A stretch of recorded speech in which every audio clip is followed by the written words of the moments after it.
anywhere with you, 'cause you feel my mind, or you feel my mind. We could build a dream, start up something new, and the world is on your shoulders, and you feel like falling over. Just let me in your head, so I can be there for you, there for you. The night is young, won't you sing for me, won't you sing for me, you will fall asleep.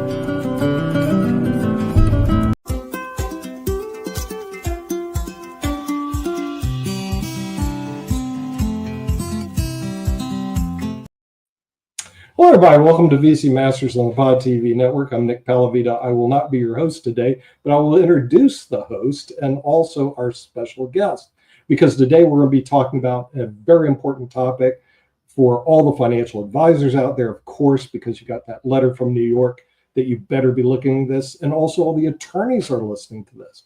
Very important. It's called cybersecurity. Because of the hacks and the hackers that are out there, everybody is under threat for losing their very important data. And of course, as the attorneys know, getting sued because you have data links. And so there's a warning put out by New York. There's warnings put out by the bar associations that you do need to get your cybersecurity in order. So with that, we're going to bring in the head of VC Masters, professor at Duke University, none other than our host and star of the show, Dr. Salman Azar. Dr. Azar, this is a very exciting topic for everybody because it affects everyone that's in business and all the people that are listening to the show. It's cybersecurity.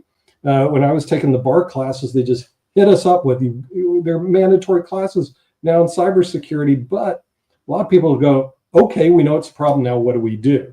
Lawyers are not trained in this area, I can tell you that. And financial advisors are sitting like, okay, it's a big problem because we handle a lot of data. Very important data, and unfortunately it can be lost. So it's going to be up to you and our special guest, and we're going to bring him in, who actually has a master's degree in cybersecurity. We're going to bring in Jason Lloyd. Okay, Jason, you're going to be carrying the show, we're going to put the weight of the problems of cybersecurity on your shoulders, because lawyers and financial advisors and business people don't want to deal with it. So I'm going to sit back and listen rather than talk. Hello. Good morning, Jason. How are you doing? Fantastic. Thank you. Good morning. How are you doing? I'm doing good. Well, I wanted to start by asking you, how does a day in your life look like? That's a good question.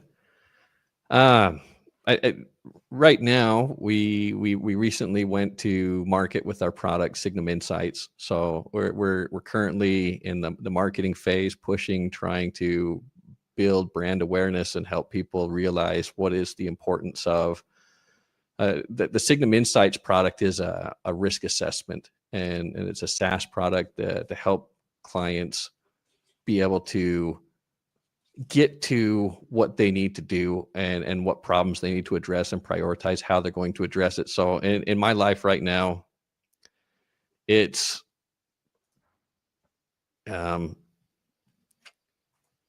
in my life right now, it's just trying to figure out how to get that news out to people and help them understand the need. Yeah, well, I mean, there is definitely a great need. A month or so ago, Salesforce was hacked. And let's say if I'm Mark Benioff, what would you come tell me? How can you help me? Sorry, I had a little bit of noise running through my computer. I was trying to trace it down. Could you repeat that?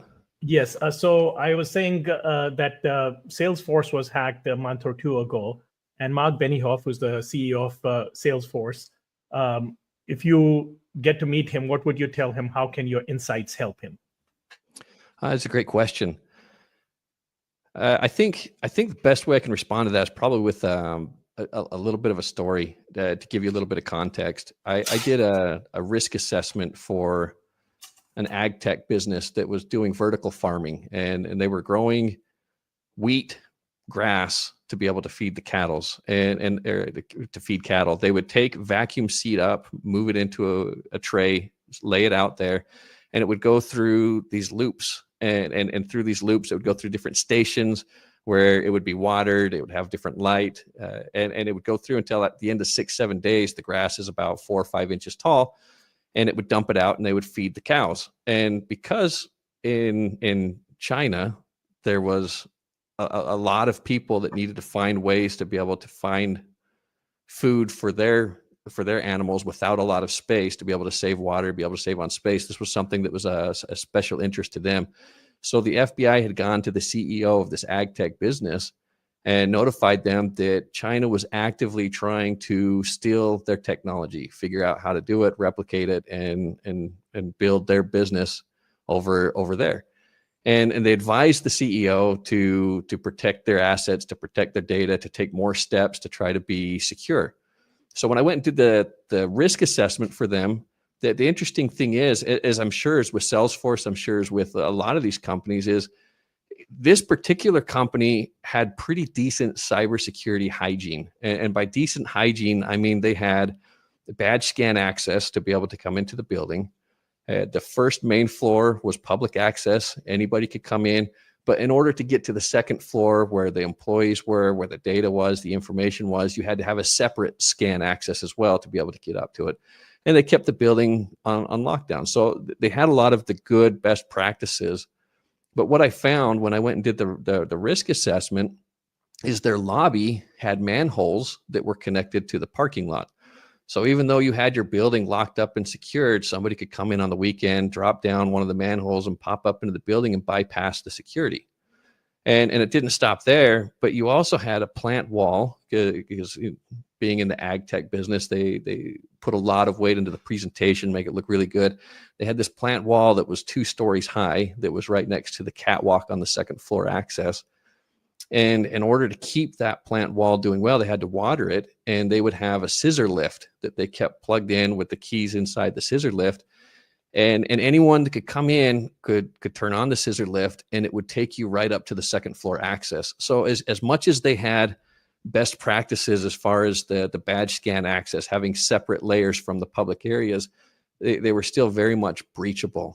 And these types of breaches are not vulnerabilities that you're going to discover in a network scan. They're not the type of breaches that you're going to find by buying the most expensive software on the market and trying to implement it and finding out what's going on. And not necessarily all of your policies and procedures are going to catch it. They did have a policy for badge scan access, employee access, for public areas, for separated areas. But what's going to help people discover this is, and this I think is why it's important and mandatory, is cybersecurity has got to be very holistic. It does include your environment scanning. It does include a more holistic vulnerability assessment. And so if I were to go back to this breach, it would be looking at what do you not know? What things would have helped to be able to see into that? And as far as our product goes, what our product does is asks the questions about from 8 different points of view, from HR, from executive team, from your IT department, from your web developers, to all sorts of different areas to look and maybe see beyond just the policies and procedures, but how is this being implemented? Is this being followed through? And really trying to identify what gaps you have in your security. Well, that's amazing. I would have never thought such low-tech things would make a difference, because when I'm thinking about cybersecurity, I'm actually thinking about hacking electronically as opposed to going through manholes. This is really fascinating that it's just physical security that's the issue here. And I don't know if a lot of cybersecurity companies worry about that, do they? I don't think so. Yes and no, because obviously there's physical security solutions. People are selling locks and cameras, and there are solutions, biometrics. But at the same time, I think most cybersecurity companies are focusing on a quick win. What can they do? For them, creating a software that just sits in there and scans the network and tells you what vulnerabilities sit on your computers, that's a very easy solution to sell to clients. That's a very easy thing to implement, where you don't have to be hands-on and looking at some of those things. But there are some of those soft solutions as well, but they tend to be more expensive. If you're going to do a full-scale vulnerability assessment, not just a vulnerability, what sits in your environment, but a risk assessment about your facilities, about your policies, Usually you're going to have to go to a consulting company, and it's going to be an engagement that's going to take several weeks. They're going to identify all of the stakeholders, and they're going to sit down with each of the stakeholders and pull them hours out of their time and asking all of these questions. They're going to go back and do their magic behind the scenes a couple weeks later and present you with a risk assessment that's going to cost you hundreds of thousands of dollars, if not millions of dollars, depending on your business and the size, the scope, the scale of the engagement. So there are some solutions like that, but I don't think it's the main focus or what typically people think of. They think of maybe some of those quicker, easier things to implement, or what a lot of cybersecurity companies are focusing on. Definitely. You're very passionate about this. I was looking at your background. You've been doing this for a while. What got you interested in cybersecurity? That's a great question. I kind of got my start in tech from an education point of view. I worked as a teacher and I taught math, I taught science, but the school was a little bit ahead of maybe some other schools, because they were trying to do distance education, remote learning, even before COVID, and they had a really great program, but they struggled trying to bring it out to all their audience. So with them, I was able to build this online distance learning program for them to help them get it out to everybody. But with that came challenges. How do they make sure that their classes are secured so that not everybody can jump in and start taking them? How do they protect that access? And how do they do it if a student drops enrollment so that they don't continue getting those classes? And even more importantly, how are they protecting the sensitive data that's collected from the student so that doesn't get out there all over the place?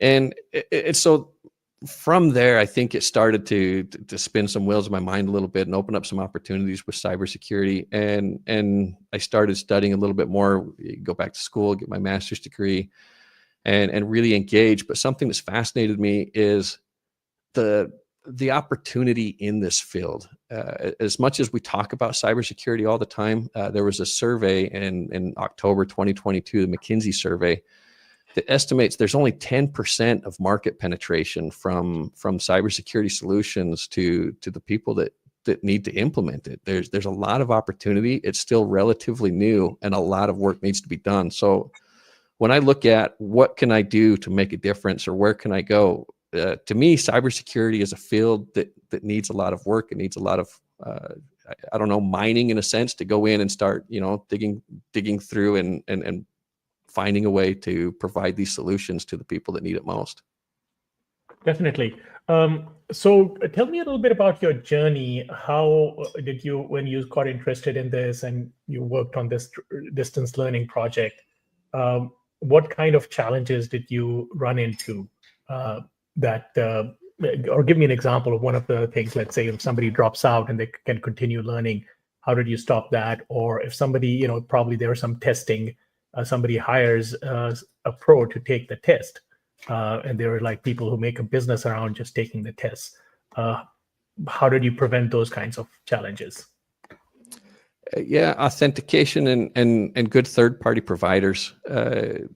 Sometimes just to get to market, or just to get to launch, the company needed to find a solution that was going to work in the immediate run. I mean, you can host videos on YouTube, right? And you can post them up there. And going back several years, there's all sorts of streaming platforms that were available. But then again, how do you find which ones are going to provide you with the needs that you have? So it's a good question. I think first there needs to be scoping and sequencing done to sit down with the business owners and identify what those needs are. Because if there are 15 different streaming options to choose from, how do you know which streaming option, which third-party provider is going to be the best provider that's going to work for your use case? In the case of the school, they needed to be able to provide that sort of privacy or security that people weren't going to be able to continue watching the classes once they dropped out. So we had to find a streaming provider that was going to give us the ability to authenticate who their users were. We had to look at the authentication methods and make sure that those were rigorous enough for what we needed it to be. And then also that we're going to protect the data and look at how they're doing it. So sometimes a lot of companies in trying to get started look for a cheap solution, a quick solution, easy solution. but maybe they miss some of the due diligence that needs to be done. We look at what's happening in the world of ransomware. And this really started escalating around 2014. It's kind of a fascinating story. It's really it's our own government that kind of caused us a little bit of problems when it comes to ransomware, because the NSA had developed some tools that would allow them access to any Windows computer in the world. And rather than reveal that there was a vulnerability and give Microsoft the opportunity to patch it, this was their key, the golden key that give them access to anywhere that they needed for their spy program, for intelligence. This was their secret until it wasn't, right? Until somebody somebody gets this access, they post it on the dark web, and it becomes global information. And now any computer can be compromised. And now all of a sudden ransomware starts to spin up, and it starts to take its toll. Ransomware is holding companies accountable for taking a shortcut. If they're not being protective, and it's not just ransomware, but hackers. And a lot of these people, they try to present themselves as a legitimate business organization, and they're looking at it almost as if they're the good guys. They're doing you a favor for having found these problems or having found this deal. And they're providing you with education or an opportunity to try to secure your business or try to secure your stuff for a price. And they're trying to get you to pay that price. And that price is a lot higher than the price that would have been paid if oftentimes a company would have taken a little bit of extra time to do the due diligence at the beginning to patch those leaks or to find out what would keep those people from coming in. But what we've seen that's kind of fascinating is as ransomware started to escalate and take off, and businesses had to be paying more and more of these prices, initially, a lot of the targets were high value targets. You look at banks, JP Morgan and CNN did an interesting article with CNN a few years ago where they interviewed them, and they looked at their cybersecurity spending. They're spending $600 million a year. They had more engineers than Google trying to secure their assets. And so the spend of some of these companies to protect their data from attackers, from ransomware, from bad actors, if we look at the entire marketplace like a fruit tree, what's been happening is these more ideal targets like your JP Morgan, your banks, have been moving their apples, their fruits further up the tree and trying to protect those from being hacked. They spend a lot of money, they hire a lot of resources, they do what they can to try to protect that data. But the rest of the world, the other 90% of the market that cybersecurity solutions hasn't been able to penetrate yet, I feel like they all know they need to do something, but they're not exactly sure where to start or what to do, and they haven't moved their fruit up the tree, and so they're very quickly becoming the new target that bad actors are looking for, because you can target one JP Morgan bank and spend a lot of time researching and trying to find a chink in the armor. Or you can blast out thousands of emails to other companies that have just as sensitive data when you're talking about collecting social security numbers or financial information. You're talking about collecting HIPAA information. All sorts of sensitive information is being collected, not just by large organizations that have had a target on their back for a long time, but all sorts of organizations have this kind of information. And as all of these high value targets have been moving their apples up the tree, attackers have been shifting their aim to try to focus more on these small ones that even a lot of times may not even realize they're being breached. Definitely. In fact, I received a ransomware request for a small business, actually a nonprofit business that teaches school kids chess in schools. And they said, your database has been hacked, and et cetera, and you spend, give us $5,000 so that we can kind of like fix it and all that. To your point, I mean, they are pretending to be good guys. And it turned out to be somebody in Oregon who didn't even hack our database, was just like asking for ransom. We had to spend about $1,000 to make sure that everything is in order and there was like no breach, and we went through all the logs and this and that. And in the end, it turned out to be just a spoof. So do you see that also coming through often? That we're absolutely, yeah. So what is the that seems like a pretty profitable business for people, right? They don't even do anything and they just send these emails just like marketing campaigns. Extremely. Just within the last month, I saw one, and it wasn't ransomware, but it's very similar to what you're describing. Is a company that was purporting to be a law firm that was protecting property rights, and they sent a menacing letter to a small business saying that here you were using an image that you don't have rights to use, and because you've been using this image, this artist, our client that we're representing is seeking damages. So you're going to have to pay, one, for the damages that you've caused in however many thousand euros, and two, you're going to have to pay us to be able to license the image that you're going to continue to use. And it'll be a 1-year license, and the next year you're going to have to renew that and pay it. And it becomes extortion is what it is. And the funny thing is, the company was asking the people that were putting the law firm that was putting the menacing letter together was asking the small business to provide proof that they had the license to the image that they were using. And they even had the link to the website. It looked very, very official, very proper. And technically they're not doing anything wrong, but they didn't provide any proof on their end that they even had the ability to receive money, that they could give the small company a license to be able to use the product, right? It's a fear tactic. You have until this day to be able to figure it out. If you don't, we're going to take you to court. We're going to sue you in all of these different courts.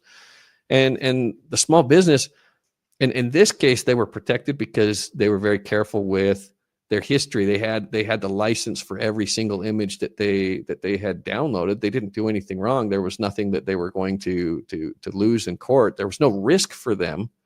Mm-hmm. But for the other company, they can send out 1 million of those letters, and some of these people are not going to fall for it. Some of them have the protection, and some of these people, they know they've been up to shady things, or maybe they've been, copying images off the internet, and they're worried, like, did I miss something? Let's just pay it to make it go away. And it's extortion. It's almost like what you see in the physical world when you have gangs coming around and extorting local businesses, pay me $500 a week for protection money to make sure that you're not getting robbed, or make sure this isn't going to happen. But it's transferring into a digital world. But a lot of these thugs, where actual businesses that are registered, that are acting as if they're acting in good faith, it's kind of fascinating to see.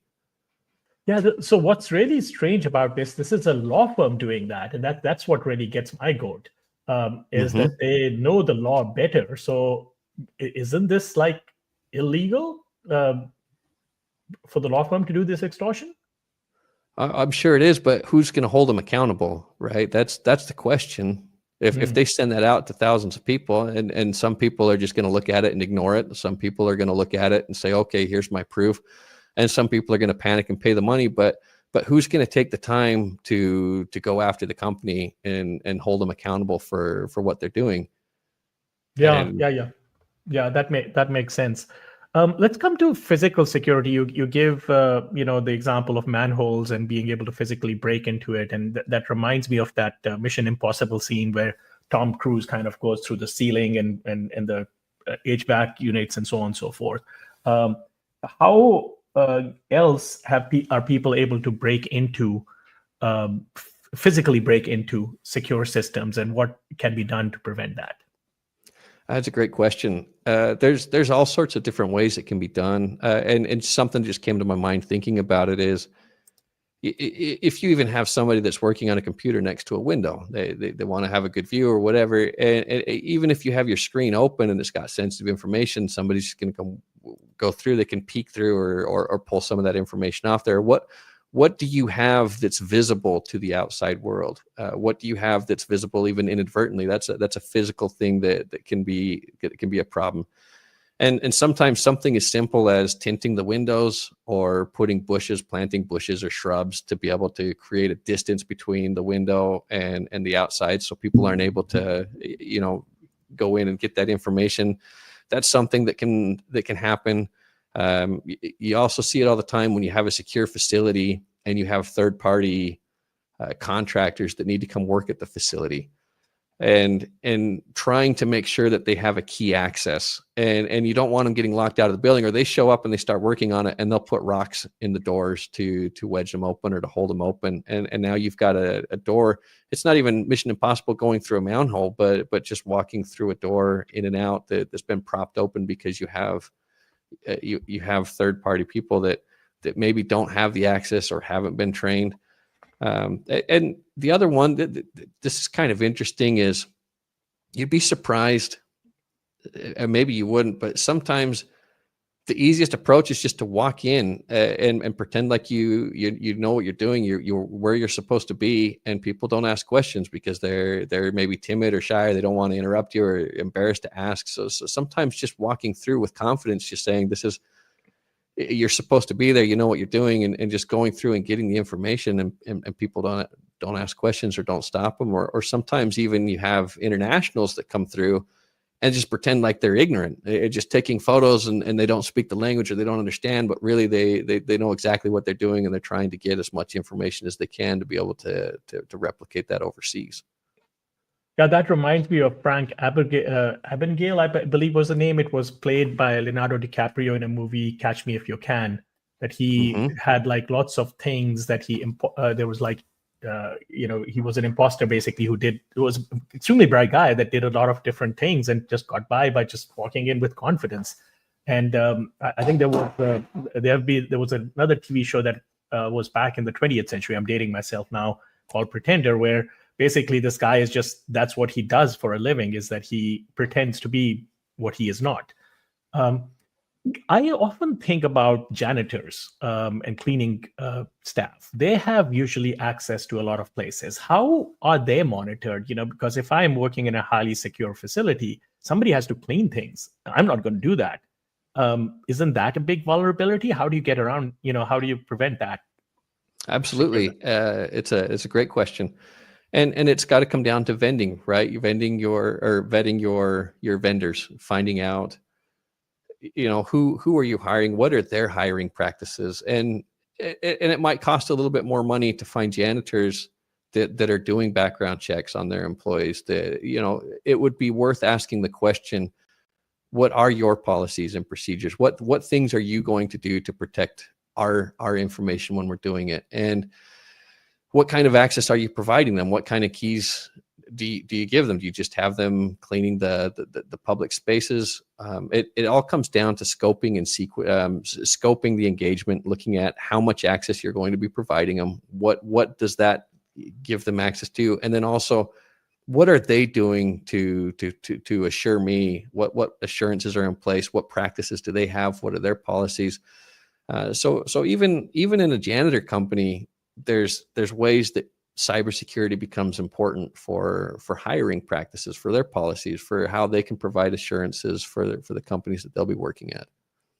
So, regardless of how much background check you do, there is like the story about Abe Lincoln, who's also known as Honest Abe, that somebody offered him a bribe, something like $2,000, which is a lot of money. And he threw that person out of his office, and his secretary asked him, why did you do that? And he said, well, he came too near my price. I was tempted. So even somebody who is like known for his honesty can be tempted for the right amount of money. So especially if you're a janitor. Again, I'll actually give you an interesting example. Duke has this free tuition program that if you have 5 years of service at Duke as a staff member or faculty member, your kids go to Duke for free. So it makes, and this is not fraud or breach or anything like that. So it makes sense for you to take like a janitor or a low-level staff job in order to get free tuition for your kids. And to prevent that, Duke has this 5-year waiting period. But I'm just thinking about like, otherwise, if a janitor who's getting paid like $50,000 a year or whatever they get paid, all of a sudden gets a bribe for $1 million to get access to something. It's very tempting. It's very tempting. It's a great point. So you mentioned chess a little bit earlier. You're a fan of the game, right? You probably know a lot about it. If you're hanging out with Nicholas, Yes, I am. You know your way around the board. Hanging pieces, right? You try to avoid having hanging pieces that can be captured and you can't do anything about it, right? Mm-hmm. In cybersecurity, that's defense in depth. And what we do is try to figure out, how do we protect on different layers? It's not just having one piece that's protecting it, but a second or third. So if I move a piece out of the middle of the board and there's nothing to protect it and it gets captured, that's the end. I lose that piece I've lost, and now I'm at a disadvantage, right? And cybersecurity. So in the example that you bring with janitors is a really good point. So if I say, what are the policies that they have with hiring, and even if they hire the best employees, that's almost like putting a piece out there. But if I'm relying just on that, it's almost becoming a hanging piece or a liability. And that if that gets breached, I'm in trouble. So what else can I do as a company to protect that piece that I've moved into play? And so then now, if I have security cameras that are in the areas that are secure, and I'm monitoring those, that's another piece that's going to be putting that to protect it. So now I've done my due diligence with the third party. I've asked them questions. I've looked at how their hiring practices are. I've looked at their protection, the insurance, or what they're doing. It's a legitimate company. They're doing the best they can. But like you say with Honest Abe, what happens if somebody's offering them $50,000 to breach, and here's an opportunity to really pad their pockets? The best practices aren't going to stop it. But now I have deterrents in that I've got videos, cameras that are watching these different locations, that they always have to work in pairs. So it's not as tempting that one person's going to be alone in a situation where they're going to be it's going to be easier for them to be compromising the data that I have. And then I can take it a step further, because just the fact that you have cameras as a deterrence only goes so far. Is the camera going to be in a low lit area where you can't see their face? Is it going to be pointed in the right directions? Is it going to work with night vision? And even if it's capturing it, is anybody even reviewing the footage? How often are the logs being reviewed? So you've got layers of your Definitely. contracts that you're looking at. Yeah, an executive layer with definitely. policies. And with that, I think Nick wants to capture us because we are running out of time. Yeah, unfortunately, we're running out of time. It's like playing chess with the clock. The clock is running down. But the thing is, it's not necessarily unimportant. This is a very important issue for anybody in the financial and legal services that deal with data. There's a physical and a computer aspects to data hacking. And we'll see you next time on VC Masters with Dr. Salman Azar. But meantime, keep your assets safe. Till then, take care. Bye-bye. Thank you. I go anywhere with you, 'cause you fill my mind, or you fill my mind. We could build a dream, start up something new, and the world is on your shoulders, and you feel like falling over. Just let me in your head so I can be there for you.